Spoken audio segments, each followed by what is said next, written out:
de retour avec David Lefrançois sur notre émission Je prends ma vie en main grâce à l'hypnose. David, merci beaucoup d'être avec nous dans cette émission pour un peu analyser ensemble l'effet de l'hypnose sur le cerveau, sur nous, ce que ça génère en nous. Donc on était parti sur l'hypnose, sur une anesthésie, générale ou pas, ou partielle d'un membre, ou par exemple quand on va aller chez le dentiste, on sait qu'on peut faire aujourd'hui une extraction dentaire sans produits chimiques, sans rien, juste par l'hypnose, par la parole. Qu'est-ce que ça génère dans notre cerveau? Comment est-ce que l'hypnothérapeute peut contrôler peut-être la dose d'anesthésie virtuelle qu'il va administrer à son patient? C'est une très bonne question, parce qu'en fait, on est d'accord qu'il n'y a pas d'anesthésie. Oui, il n'y a pas d'anesthésie. Tout est dans le mental et la force du mental va être dans la personne. Dans l'illusion. D'ailleurs, ce qui est intéressant, c'est que si tu mets une personne sous hypnose, et d'ailleurs, il y a des étapes. Il faut quand même comprendre que parfois, il y a différentes formes d'hypnose. Il y a une hypnose électronique, ce qu'on appelle l'hypnose conversationnelle, tout ça. Et à l'époque, il y avait des personnes qui disaient que la profondeur de l'hypnose n'induisait pas la qualité des résultats. Les neurosciences ont prouvé complètement le contraire. Ouais. Et selon le niveau de profondeur d'hypnose, on peut s'autoriser à faire des choses qui vont aller vers la gestion des douleurs ou des choses comme ça. Et d'ailleurs, quand une personne est sous hypnose, ça nous arrivait quand on jouait il y a quelques années aux États-Unis, on faisait ça. On prenait une cuillère froide et on disait à la personne sous hypnose qu'on allait lui mettre un mégot de cigarette sur le bras. Et on faisait même le bruit. Et ce qui est intéressant, c'est qu'après, il déclenchait une cloque. Ouais. C'est-à-dire que le cerveau, lui, il a intégré l'idée. Donc on lui disait, tu ne vas pas ressentir la douleur, mais tu vas avoir la brûlure. Et donc le cerveau, il dit, attends, il y a une brûlure, moi j'envoie de l'eau. Parce que c'est ma fonction, il faut que j'envoie de la lymphe. C'est la fonction de la cloque. Et donc on avait des réactions. Donc, une fois encore, on est sur quelque chose qui s'appelle la croyance. Après, si tu veux... C'est extraordinaire, ça. Mais c'est extraordinaire, parce qu'en fait, mais en fait, en vrai, tout est une question de croyance. Une croyance, c'est une question c'est une pensée que je considère comme étant la vérité. On va faire quelque chose de basico-basique. Si je pense vrai qu'à mon âge, je peux apprendre une langue étrangère. Tu vois, par exemple, moi je viens d'arriver à Tel Aviv, je me suis dit, tiens, je vais très rapidement apprendre l'hébreu, sauf qu'il y a plein de Français et tout le monde parle anglais. Mais qu'est-ce que tu fais? C'est-à-dire que la facilité, c'est pas de parler ivrite, c'est de parler anglais. Ok, donc en plus, comme mes travaux de recherche sont en anglais, donc tout se fait en anglais. Ouais. Donc il y a un moment donné, tu as envie de dire, bon, et 1 an et demi après, si tu fais pas d'ulpan, ok, tu le fais pas. Mais par exemple, imaginons que moi dans ma tête, je pense vrai qu'à mon âge, on ne peut pas apprendre de langue étrangère. J'ai 46 ans, mais ça reste entre nous. Si je pense ça, en fait, je vais mettre en place tout un schéma cognitif qui m'enferme, parce que c'est la croyance qui conditionne l'expérience, toujours. C'est la croyance qui va conditionner mon schéma cognitif, donc mes pensées qui vont conditionner mon schéma émotionnel qui va conditionner mon schéma comportemental, et mon schéma comportemental qui va orienter toutes mes expériences. Et quand tu prends la somme de ces expériences, ça s'appelle ta réalité. Donc tu vois bien que les croyances conditionnent l'expérience. Maintenant, si je pense faux, si je pense vrai que je ne vais pas pouvoir apprendre une langue étrangère, je ne pourrai pas apprendre une langue étrangère. C'est-à-dire que même si j'ai une bonne méthodologie, je ferme mon esprit à la moindre information et à la moindre rétention d'information, et encore moins à la mémorisation. Maintenant, si je me dis, je suis sûr qu'il existe une pédagogie intelligente me permettant d'apprendre l'hébreu, par exemple, ou l'anglais, rapidement, facilement, et de façon ludique, et adaptée à mon mode de vie, et bien je vais aller chercher l'information. Quand je vais avoir cette information, quand je vais l'avoir trouvée, je vais être enthousiaste, je vais donc y mettre de l'énergie. Comme je vais fabriquer de l'ocytocine et de l'acétylcholine parce que je suis enthousiaste, et bien du coup, en fait, cette biochimie, elle va me soutenir dans mon projet, et ça va être facile, tu vois. Donc une fois encore, tout est une question de croyance. Qu'est-ce qui va faire qu'une croyance, elle est limitante pour les ressources? Ma conscience. Ma petite voix. Alors cette petite voix, elle est composée de plein de choses, elle est composée de mon passé, de ces personnes qui m'ont dit tu es comme ci ou tu es cela. Puis après, quand ils n'étaient plus là, j'ai pris le relais. Je suis moi-même en intérieur, je suis comme ça, comme ça. Donc tout est croyance. À partir du moment où on intègre cette dimension-là, avec l'hypnose, on a une porte ouverte sur un champ qui est exceptionnel. Alors après, je répondrai à ta question de façon spécifique, c'est qu'est-ce qui se passe concrètement quand je suis dans un état hypnotique et la différence entre un état hypnotique et pas un état hypnotique. C'est ça. Ça me rappelle la citation de Mark Twain qui disait « Ils ne savaient pas que c'était impossible, alors ils l'ont fait. » Mais toujours. Et c'est comme ça. Mais toujours. Et posez-vous toujours cette question, et là je m'adresse directement à vous, les auditeurs, mais on est tous confrontés tous les jours à quelque chose qu'on a envie de faire, et on a tous des limitations. J'y arriverai pas, je suis trop petit, je suis trop nul, je suis pas assez d'études, je suis pas assez... Et tout est possible. Et je vais te raconter une histoire qui m'est arrivée dernièrement. La dernière fois quand je suis arrivé en France, je suis allé à la FNAC de la Défense. Et là, je vois un jeune étudiant que j'avais formé au coaching il y a quelques années. Allez, 1 an et demi, 2 ans max. Je vois, je suis très content, très heureux. Je lui dis, mais qu'est-ce que tu fais là? Il me dit, mais je suis responsable de toute la FNAC ici.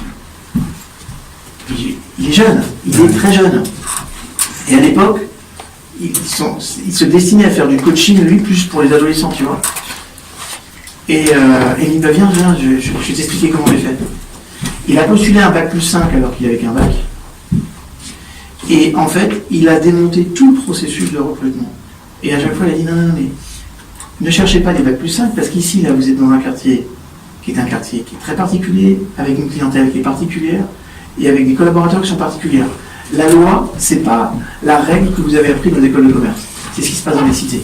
Si vous avez quelqu'un qui n'est pas capable de comprendre ces codes, de communiquer et de manager avec ces codes, vous êtes mort. Recrutez tous les bac plus 25 que vous voulez, ça ne passera pas. Et chaque processus, il l'a démonté. Parce que lui, il était persuadé qu'avec les outils de coaching qu'il avait et la connaissance du milieu qu'il avait, c'était suffisant pour tout réaliser. Et il a eu ce poste. Et il dit aujourd'hui, tu vois, je manage tous les jours, je sais pas, une quarantaine de personnes. C'est pas mal. Ouais, c'est pas mal, ouais. Il a 26 ans. C'est fantastique. Il dit, mais j'ai des opportunités. Samsung m'a proposé de travailler avec eux. LG m'a proposé de travailler avec eux. Et il a des opportunités. Tout ça parce que dans sa tête, c'était possible. C'était possible, tout à fait. Donc, qu'est-ce qui t'empêche de... Il s'est lancé à l'eau. Bien sûr. Mais il était surtout persuadé de l'issue. Exactement. Je pense pour ça que, tu vois, ce genre d'émission, alors on parle d'hypnose, c'est génial, mais plus encore, c'est l'hypnose, le processus de l'hypnose, c'est pour accélérer les processus. Oui, c'est ça. Mais parfois, la bonne prise de conscience, mes chers auditeurs, ça suffit pour accélérer un processus. Le simple fait de dire, et cette fois-ci, je ne la ferai pas comme tout le monde. Cette fois-ci, je vais oser. Peu importe qu'on me regarde, qu'on me juge, je vais le faire. Mais quand tu l'auras fait, à ce moment où tu l'auras fait, tu auras une nouvelle référence dans ta vie. Et du coup, ta croyance, tu l'as déjà modifiée. Parce qu'en fait, on a un système dans le cerveau qui s'appelle le système amygdalien et qui filtre dans ce que je fais, à chaque instant, toutes mes expériences passées. C'est-à-dire qu'on me dit, tiens David, va prendre la parole en public. C'est comme si j'avais un jukebox dans la tête. J'ai toutes les expériences prises de parole en public qui ont été codées avec l'émotion qui va avec. Et donc, si j'ai eu des expériences désagréables, le jukebox, il va chercher le disque expérience désagréable, et qu'est-ce que je ressens? Émotion désagréable. Donc du coup, je n'ai pas eu mon expérience, que j'ai déjà anticipé ce qui allait se passer. C'est ça. Une croyance. Ok? Alors que sous hypnose, qu'est-ce qu'on va te dire? Tu sais quoi? Oublie ce petit facteur critique qui va dire, mais tu te rappelles pas, la dernière fois que tu as fait cette expérience, on s'est moqué de toi, tu as eu honte, et puis après, tu as voulu te mettre dans un trou de souris. Donc ce petit facteur critique, on va dire, vas-y, dégage, reste de côté. Et on va dire à l'inconscient, viens, on va construire une nouvelle réalité. Imagine que ça se passe exactement comme ça. Et comme une fois, on va boucler ce que j'ai dit tout à l'heure, le cerveau ne fait pas la différence entre une situation réelle et une situation inventée de toutes pièces. Lui, il pense que c'est vrai. Donc il va le rajouter comme un autre disque dans le jukebox. Et une fois encore, quelque chose de passionnant, c'est que le cerveau n'est pas masochiste. C'est que s'il a plein d'expériences passées, il choisira celle qui lui convient le mieux. Donc du coup, en fait, tu as enrichi en fait, ton panel d'expériences, tes possibilités, que ce soit vrai ou pas, on s'en fout. On a juste réussi à créer ça parce qu'on a mis de côté le facteur critique. Et du coup, quand la personne te dira, tu veux parler au public, écoute, j'ai eu de mauvaises expériences, mais je sais que cette fois-ci, ça peut être différent. Et ça demande d'avoir juste un peu de conscience, de visualisation, et puis d'oser. Voilà, c'est ça. Et de s'auto-persuader, après, j'en cette histoire, Non, mais de toute façon, l'auto-persuasion, en vrai, on fait ça tout le temps. Je veux dire, j'ai un problème. Négativement ou positivement? Bien sûr, de toute façon, c'est dans la nature humaine. J'ai un rencard avec un homme ou avec une femme. Qu'est-ce que je vais faire tout le temps? Entre le moment où j'ai accepté le rendez-vous et le moment où je vais l'avoir. Mais je vais fantasmer ce moment. En bien ou pas bien, il va me juger. Et puis je vais pas être assez belle pour lui. Puis je vais pas avoir de conversation. Puis c'est quelqu'un qui a fait des études, moi j'ai pas fait des études. Comment ça va se passer? Mais toute cette programmation-là, elle te prédestine en fait à avoir une expérience qui est déjà défavorable à tes yeux. Alors que peut-être que tu pourrais avoir un autre langage, un autre discours, te dire cette personne a peut-être besoin de quelqu'un qui est naturel, qui est simplement gentil, une douce personne, quelqu'un qui va pouvoir le soutenir, l'épauler, quelqu'un qui sera en contact avec la réalité, avec le monde réel, pas simplement le monde des études. Il a peut-être besoin d'une personne intelligente et pas d'une personne instruite.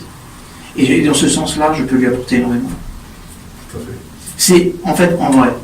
Je crois que quand on parle de libre arbitre, je crois qu'on est au cœur de ce processus-là. Le libre arbitre, pour moi, c'est pas faire ce que tu veux, c'est vraiment justement d'avoir cette possibilité de choix, d'orienter ta pensée, et donc d'orienter tes émotions. Et donc tout ça va conditionner à une forme de personnage que je vais être, que je vais devenir, mais finalement, et si je prenais le choix du positif, si je prenais le choix une fois encore, l'hypnose va accélérer le processus parce qu'on met de côté, mais à la limite que vous écoutiez cette émission, ne fassiez jamais l'hypnose de votre vie, vous avez tout à fait le pouvoir de reprendre votre cerveau en main en décidant et en visualisant et en commençant à vous programmer de façon positive. Et ça, pour le coup, en neurosciences, on a des milliers d'études qui prouvent la véracité, l'efficacité et l'efficience de toutes ces programmations. C'est certain. C'est la méthode Coué, quelque part, qui fait que c'est vrai qu'on n'aurait pas besoin d'hypnose si on n'était pas tous bloqués par ces croyances limitantes. Oui, et puis alors, après, il y a aussi une chose qu'il faut comprendre, c'est que consciemment, on peut traiter jusqu'à 2000 picosecondes, inconsciemment 400 milliards. C'est pas rien comme notion. Alors, qu'est-ce que ça veut dire? Ça veut dire que, consciemment, en termes d'information, j'ai un accès à l'information qui est très limité. Okay, parce que l'information qui me vient par naissance est limitée dans sa conscience. Mais au niveau de l'inconscient, il n'y a pas de limite. Hein, si vous voulez faire un rapport d'échelle, vous prenez un Playmobil et vous le mettez à côté de 200 tours Eiffel. 200 tours Eiffel. 200 tours Eiffel, vous aurez le rapport. D'accord? Maintenant... C'est difficile de le voir. Oui, mais c'est pour ça. L'un ne peut pas se passer de l'autre. C'est-à-dire que parfois on a des croyances qui sont tellement ancrées au niveau inconscient que même si on a envie d'en changer, c'est pas simple. Parce qu'on a 400 milliards qui poussent en disant t'es nul, t'es moche, t'y arriveras jamais, t'es pas bon, t'es pas bonne, t'es nul, et c'est pas pour toi. Alors que même toi t'as envie de dire mais oui, je veux cette fois-ci, mon Dieu. Et il va y avoir à un moment donné une fonction de rapport à avoir qui sera différente. Et de se dire qu'est-ce que je dois faire justement pour que ce processus devienne inconscient. Et tu parlais d'Émile Coué, il faut quand même savoir que Émile Coué, c'est le 3e Français le plus connu aux États-Unis. Oui, c'est vrai, il n'a pas eu de chance en France, mais en fait, il était très et extraordinaire. Bon, il y a beaucoup d'autres comme lui qui ont eu ce genre d'approche très très positive. Lui, il l'a industrialisé, ou en tout cas vulgarisé, mais en France, il a été un peu moqué, alors que cet effet-là de s'auto-positiver tous les jours, je vais de mieux en mieux, c'est assez extraordinaire. Tu sais, il y a une chose qui est importante, c'est comprendre la puissance d'un message. Quand on parle d'hypnose, on parle aussi de quelque chose qu'on appelle l'association neurologique. Une association neurologique, c'est une conclusion que je tire face à un phénomène que je vis. Okay, par exemple, je prends la parole en public pour la première fois de ma vie, ça se passe pas bien, et j'associe de la douleur. Okay, je mets la main sur une plaque électrique incandescente, logiquement tu le fais qu'une fois. Si tu le fais 2 fois, pas de bol, 3 fois, il faut vraiment que tu ailles consulter. Tu vois, mais ça veut dire quoi? Ça veut dire que notre cerveau est équipé pour aller chercher le plaisir et éviter la douleur. Quand tu comprends ce phénomène-là, tu comprends la logique d'association neurologique. C'est que le cerveau, il doit associer à toutes les différentes situations de vie que tu vas avoir. Est-ce que c'est bon pour lui ou est-ce que c'est pas bon pour lui? Est-ce que je suis en danger? Parce que la fonction première du cerveau, ne l'oubliez jamais, c'est de vous protéger. C'est d'assurer votre survie. C'est pas de vous éclater, c'est pas de vous donner du sens. La fonction première du cerveau, c'est de maintenir la survie. Donc tous les phénomènes de survie sont prioritaires à tout le reste. Donc s'il y a une situation dans laquelle le cerveau se sent en danger, et aujourd'hui c'est vrai qu'on n'a peut-être plus... le lion au coin de la rue, mais bon. C'est ça. Mais le danger, il va être relatif parce que on va dire, bah, tiens, si je perds mon emploi, je vais pas pouvoir nourrir ma famille, je vais devenir SDF. Et en fait, le cerveau, lui, va anticiper tout ça. D'accord ? Donc, tout est une question d'association neurologique. Qu'est-ce que j'associe ? Prenez une chose. L'année dernière, en Europe, les investissements publicitaires juste sur la publicité, c'est-à-dire visuelle et audio, comme les radios, ça a représenté 159 milliards d'investissements. Pourquoi on fait ça ? Jeu d'imagination. Ouais. Pourquoi ? Parce qu'on veut s'assurer que tu fasses des associations neurologiques. On veut que tu associes au fait de te raser avec une lame, avec 5 lames. Tu entends, toi, comme moi j'ai connu les rasoirs à 2 lames, on se rasait pas mal hein, à l'époque. Maintenant, si tu n'en as pas 5... Mais nous, on est des mauvais clients. Non, mais c'est ça. Mais il faut encore, même cette barbe, qu'est-ce qu'on a associé neurologiquement avec ? Bon, moi je sais que l'association neurologique que j'ai associée à ma barbe, c'est que ça plaît plus à ma femme comme ça que sans. D'accord ? Donc, une fois encore, c'est une association neurologique, on fait des associations neurologiques tout le temps. Donc posez-vous la question, parce que même si le Playmobil il est petit, il est fort. Et que si régulièrement il se dit, wow, moi, ce que je vais associer avec moi à toutes ces situations, c'est pas de la honte. C'est de la force. C'est de la fierté. Toute cette démarche conscience, elle peut à un moment donné imposer à ces 200 tours Eiffel dire regarde, c'est moi le patron, parce que les 200 tours Eiffel, elles ne tournent pas en Playmobil. C'est impossible. Donc il est beau de tout petit, mais cette conscience, elle est importante parce que c'est cette conscience qui, par exemple, va organiser toute la structure au niveau du lobe préfrontal. On sait que, par exemple, tout ce qui va être volonté, tout ce qui va être motivation, décision d'action, ça se joue au niveau du cortex préfrontal, juste au-dessus du front. Okay. Donc si tu vas au-dessus du front à gauche, tu as une dimension du cortex préfrontal qui te dit voilà ce qu'il ne faut pas faire, qui gère ce que je ne dois pas faire. Par exemple, je ne dois pas manger cette tarte au chocolat parce que je suis en régime. Ça se passe ici. Après, tu as à droite la fonction de ce que je dois faire, okay, ce qu'il faut faire. Et là, c'est celle qui va te pousser à faire du sport. Et en plein milieu, juste entre les yeux et le nez, tu as une zone derrière le front qui est la zone du vouloir. Okay. Et cette zone du vouloir, en fait, elle est en lien direct avec la conscience. C'est-à-dire que plus je suis au clair avec ce que je veux, plus je suis au clair avec ce que j'ai envie, et plus j'impose à mes différentes autres parties du cerveau de se coordonner. Donc la conscience, elle a une vraie puissance, mais par contre, il faut qu'elle soit répétée. Pourquoi 159 milliards d'investissements ? Parce qu'un message, il doit être répété. Donc l'association neurologique, il y a 3 choses pour le faire. 1, la répétition. 2, l'émotion. 3, le sens. Si j'arrive à te répéter plusieurs fois un message, je te le répète, et que ce message il génère de l'émotion, de l'envie, du désir, de la peur, selon ce que le produit que je vends. Et puis, si en plus de ça, tu lui attribues un sens qui correspond à quelque chose que tu veux dans ta vie, le message, tu l'entendras. Ils ont bien compris ça, les publicitaires. Mais oui, mais ils ont compris pourquoi ? Parce qu'ils ont observé le mécanisme de fonctionnement du cerveau. Rien d'autre. Hein. Ce ne sont pas des gens qui sont plus intelligents que les autres, les publicitaires. En neuromarketing, moi j'enseigne le neuromarketing aujourd'hui, on remarque que plus on connaît comment fonctionne le cerveau, et plus on peut proposer un message qui va être entendu par le plus grand nombre et de façon intelligible.